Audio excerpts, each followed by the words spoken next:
Welcome to Midlife Matters, where we celebrate women's wisdom and wit. I'm Georgian Lussier, and I am delighted to introduce today's guest, Eloise Hazelwood. Eloise is the Town of Wallingford Health Director. She's an adjunct professor at Southern Connecticut State University, and she's a retired major in the Air Force. I would love to hear about how you came about being Wallingford's health director. It was a long road. For me, it was the road to take because I got to learn the aspect of being the worker bee, if you will, and knowing what's involved in local public health. I learned about public health from the military. I joined out of high school. My career choice was made for me.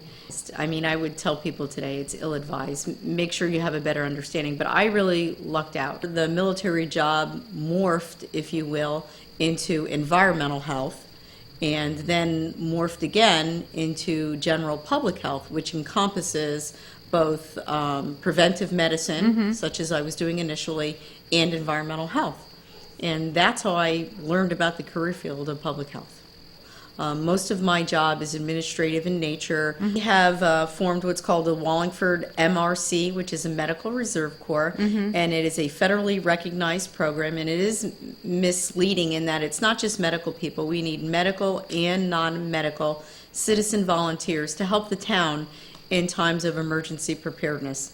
You know, hurricanes, snowstorms, and on the other end of the spectrum from a public health, pandemic events or an antibiotic issue from whether it be smallpox or anthrax. You know, we have all of those responsibilities. I have all those responsibilities.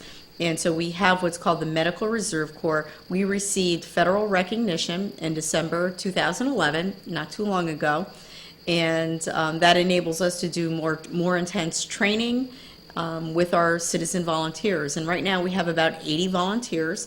And ideally, we should have about 300 volunteers so that if we needed to man a shelter, not everybody can make it. We understand that. Not everybody can make every training. We totally understand that. That's why we need so many people to help us backfill.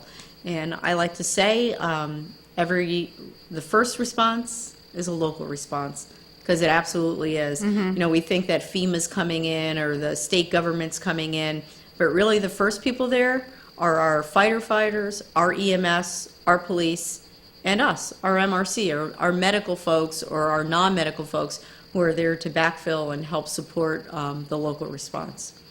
So if someone were interested in volunteering that's listening, what should they do? Absolutely. They can give me an email at the town's email address, which I think that you already have. WLFDhealth@SBC Global, or they can call my office at the Wallingford Town Hall, and we also have information on the town website under Health Department, and then you click down and it should say MRC, and our applications are on there.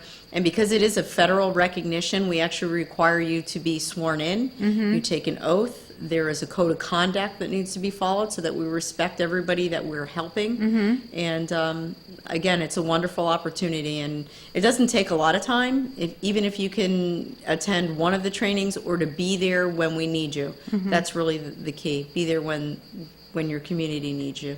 And I'm going to close with an Eleanor Roosevelt quote. And she said, "People grow through experience if they meet life honestly and courageously.